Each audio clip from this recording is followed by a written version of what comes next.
여러분 가지신 교재로 11페이지 보겠습니다. 교재 없으신 분 손 드시면 목사님들께서 배부해 드리겠습니다. 동방 박사들은 만왕의 왕이신 예수님의 탄생을 경배하기 위해 예루살렘으로 왔습니다. 이 사실을 알게 된 헤롯 왕은 당시 2세 아래의 모든 아기를 죽이려는 계획을 실행합니다.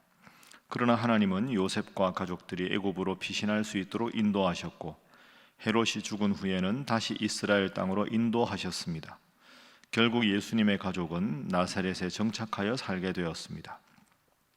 위에서 말한 동방박사의 경배, 헤롯의 흉계, 애굽으로의 피신, 그리고 나사렛 정착 사건들은 모두 구약에 예언된 말씀이 예수님의 삶 속에서 그대로 성취되고 있음을 잘 보여주는 이야기들입니다. 우리가 아주 잘 아는 예수님의 탄생에 관한 기사가 오늘 마태복음 2장에 있습니다. 자, 오늘 본문을 통해서 첫 번째 기도 제목은 나를 위해서 고난받으신 주님을 사랑하게 하소서 하는 것입니다. 나를 위해서 고난받으신 주님을 사랑하게 하소서. 나를 위해서 고난을 받으셨다. 예수님이 참 태어나시기 전부터 태어나신 후에 수많은 고난을 받으셨습니다. 우리가 이 2장은 참 잘 알고 있는데 예수님께서 요셉과 마리아가 공식적으로 결혼하기 전에 정혼, 지금 말로 하면 약혼하고 비슷한 단계지요. 결혼을 하기로 약속을 하고 보통 6개월에서 1년 후에 결혼식을 올립니다. 그러니까 그 정혼한 상태에서 성령으로 잉태가 되었습니다. 그 당시 예수님을 성령으로 잉태했을 때 마리아의 나이가 그 당시 관습으로 보면 13살에서 14살 정도 됩니다. 지금으로 말하면 초등학교 6학년, 중학교 1학년 정도.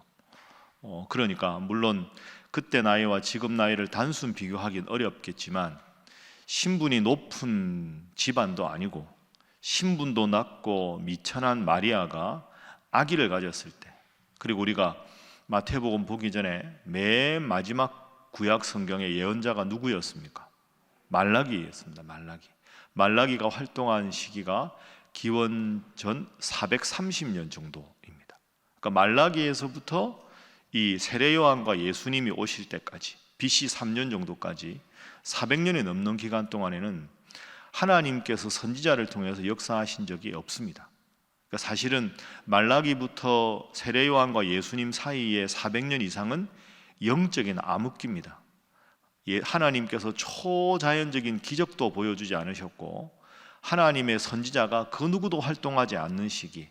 그러니까 이 400년이 우리가 보기에는 뭐 어떻게 느낄지 모르지만 그 당시 400년간 살아갔던 사람들은 뭐 하나님이 우리를 도와주신다, 뭐 하나님이 말씀을 하신다, 이것 자체에 대해서 아무런 감동이 없는 상태, 완전 무지의 상태인데 시골에 10서너 살짜리 여자애가 배가 불러오는데 그런 말도 안 되는 일을 보고 성령으로 잉태했다, 이렇게 생각을 하고 말을 하면 마리아는 지금 우리 기준으로 그 당시 사람이라면 100이면 100 다 미쳤다, 이렇게 볼 겁니다.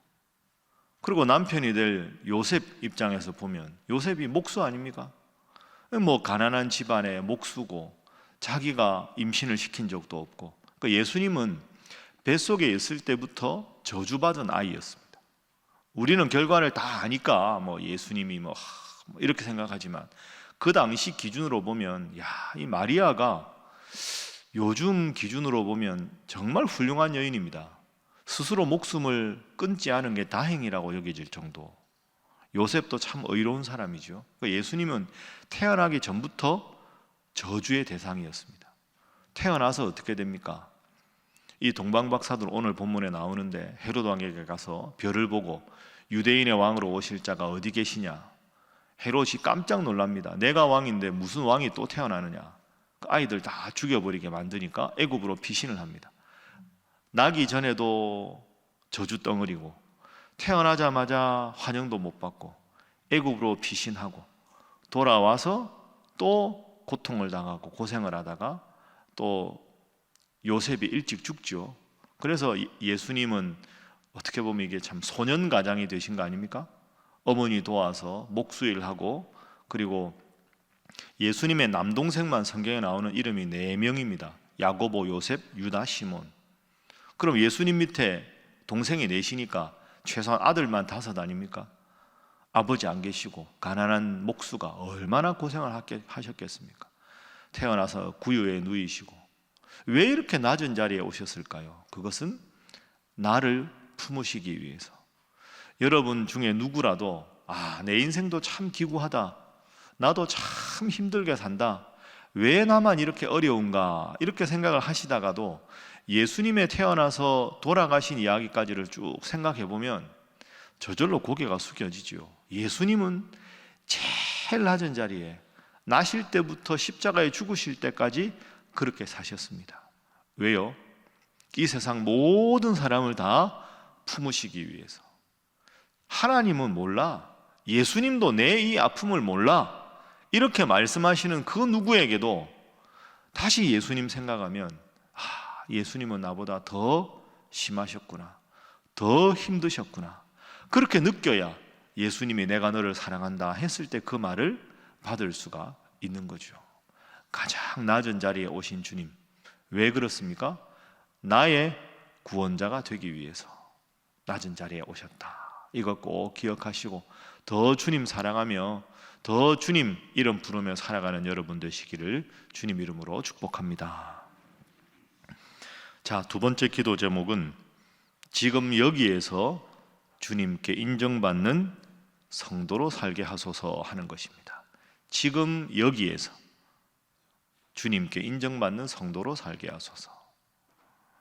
이 말은 지금 여기가 중요하다는 뜻입니다. 과거에 주님께 충성했던 것, 그거 중요하지 않고요. 앞으로 이렇게 하겠습니다, 그거 중요하지 않고 지금 이 순간에 주님을 향한 올바른 믿음을 갖는 게 중요하다 하는 겁니다.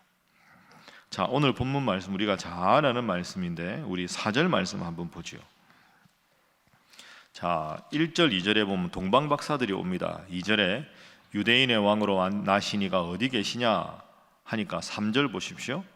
헤롯 왕과 온 예루살렘이 듣고 소동한지라. 자, 4절과 5절 2절 함께 읽습니다. 시작. 왕이 모든 대제사장과 백성의 서기관들을 모아 그리스도가 어디서 나겠느냐 물으니 이르되 유대 베들레헴이오니 이는 선지자로 이렇게 기록된 바. 아멘. 헤롯 왕이 깜짝 놀랐습니다.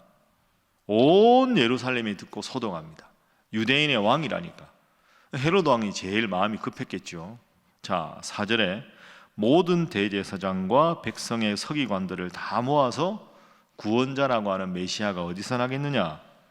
그들이 한결같이 대답합니다. 유대 베들레헴입니다. 왜?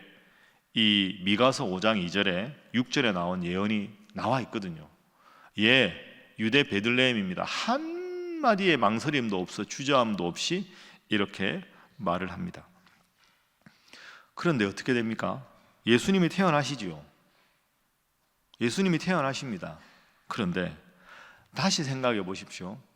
이 동방박사들은 점성술사들입니다. 하나님을 믿는 사람들이 아닙니다. 그냥 별만 연구하던 사람인데 갑자기 큰 별이 있으니까 이건 누군가 왕이 태어날 별이다 하고 궁금해서 별을 찾아온 것이지, 이 사람들이 하나님을 믿거나 예수님을 기대했던 믿음 있는 사람들이 아니었습니다. 그러니까 이방의 점성술사들은 예수님을 찾아오지요. 그런데 이 이야기를 들으면 제일 먼저 찾아와야 될 사람이 사실은 누굽니까? 대제사장과 서기관들입니다. 이들은 구약 성경을 제일 잘 아는 사람들입니다. 구원자가 유대 베들레헴에 태어날 걸 다 알고 있는 사람들인데 헤롯 왕이 아니 내가 동방박사들 만났는데 메시아가 태어난다는데 어디냐? 유대 베들레헴입니다. 이러면 한 명이라도 이상하다. 그럼 동방박사한테 가서 물어보고 당신들 왜 그런 주장을 하느냐? 이 별은 분명히 왕이 태어날 별이다. 그 별이 언제부터 그랬느냐? 그 계산해 보면 지금 예수님 태어나는 걸 제일 먼저 알 거 아닙니까? 그러면 가장 구약 성경의 전문가라는 사람들이라면 이 사람들이 버선발로 지금 예수님 만나러 갔어야죠. 한 상상도 안 갑니다. 여러분, 이게 아주 기묘한 역설 아닙니까? 하나님도 믿지 않고 예수님도 믿지 않는 이방의 점성술사들은 예수님을 찾아가고, 누가 봐도 가장 하나님을 잘 믿는다고 자타공인 스스로도 자부하고, 성경에 나와 있는 예언을 누구보다 속속들이 알고 있는 이 많은 예루살렘의 대제사장과 서기관들은 한 명도 예수님을 찾아가지 않습니다. 결국 이들이 자신들의 종교의 기득권이 위협이 되자 예수님을 죽이는데 급급하게 됩니다. 그럼 이 사람들의 믿음이 무슨 믿음입니까? 이 사람들의 성경 지식이 무슨 소용이 있겠습니까?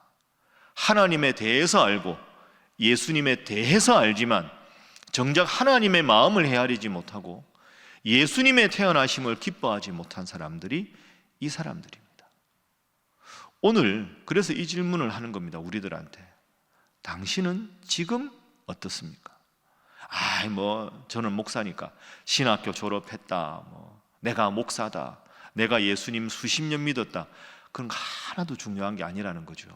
정작 예수님이 오셨을 때 예수님께 찾아가지 않은 불신앙의 사람, 그 당시의 대제사장과 서기관이 내 모습은 아닌가 하고 돌아보아야 합니다.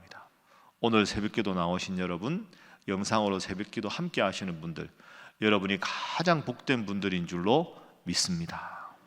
그동안의 신앙생활 잘했다, 어제 새벽기도 나왔다, 앞으로 새벽기도 하겠다, 앞으로 하다 보면 어떻게 될지 모르는 일입니다. 오늘 지금 이 자리에서 이 순간에 주님을 살아가는 그 믿음으로 인정받는 여러분 다 되시기를 주님 이름으로 축복합니다. 자, 이제 마지막 세 번째 기도 제목을 보도록 하겠습니다. 세 번째 기도 제목은 앞으로도 주님을 잘 믿게 하소서 하는 것입니다. 앞으로도 주님을 잘 믿게 하여 주소서. 오늘 본문이 이제 예수님 탄생 이야기죠. 이제 내일은 세례 요한이 나오고 이제 본격적으로 4장부터 예수님의 공생애가 시작됩니다. 태어나실 때 힘들게 태어나셨는데 고통이라는 고통은 다 겪으시고 예수님이 십자가에 죽으십니다. 십자가에 죽으신 다음에 어떻게 됩니까? 부활하셨습니다. 고통으로 시작한 예수님의 삶이 희망의 부활로 승화되셨습니다. 여러분, 우리 인생에 이런 희망이 있어야 되지 않겠습니까? 좋은 날도 있고 나쁜 날도 있고 행복한 날도 있고 힘든 날도 있습니다. 그러나 우리가 믿는 예수님은 태어나기 전부터 이렇게 수많은 우여곡절을 겪으셨지만 우리가 아는 대로 예수님의 일생은 해피엔딩이었습니다. 부활하셨습니다. 오늘 내 인생이 힘들고 오늘 내 인생이 지치고 찬송가 가사처럼 무거운 짐을 나 홀로 지고 견디다 못해 쓰러지는 아픔이 있어도 예수님은 십자가를 딛고 부활하셨다. 예수 내 구주.